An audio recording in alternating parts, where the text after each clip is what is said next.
Ձայնաչափ սարքավորումը, որը ձայնի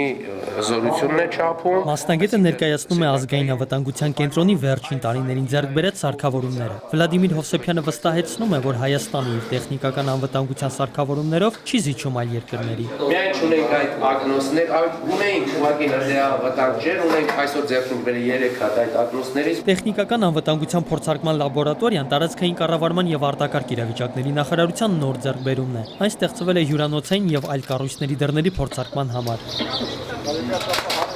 Նախարար Արմեն Երիցյանը շրջեց լաբորատորիայով, ծանոթացավ նոր սարքավորումներին, այնուհետև մասնագետները անցան հյուրանոցային դռան փորձարկմանը։ Դրսի ջերմաստիճանը 47 աստիճան։ Միջազգային չափանիշներով պատրաստված հյուրանոցների դռները հրդեհի դեպքում պետք է 30 րոպե դիմանան մինչև 800 աստիճան ջերմության։ 30 րոպե դուռը պետք է դիմանա այն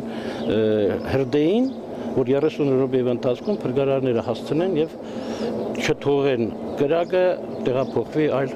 մասեր։ 30 րոպե հետո նախարարը անձամբ եկավ, ստուգեց, համոզվեց, փորձակնությունը անցել է հաջող, դուռն էլ կանխել է հրդեհի տարածումը։ Վլադիմիր Հովսեփյանի խոսքով մինչև այսօր տարածաշրջանում նման լաբորատորիաներ կային միայն Ռուսաստանում ու Բելարուսում, այն էլ ձեռքով աշխատող էին։ Պայմանավորվածություններ կան, որ տեխնիկական անվտանգության փորձարկման լաբորատորիայից կարող են օգտվել նաև Վրաստանի ու Իրանի քաղաքացիները։ Արման Մալխասյան, Խաչատուր Եսայան, Ժամ լրատվական։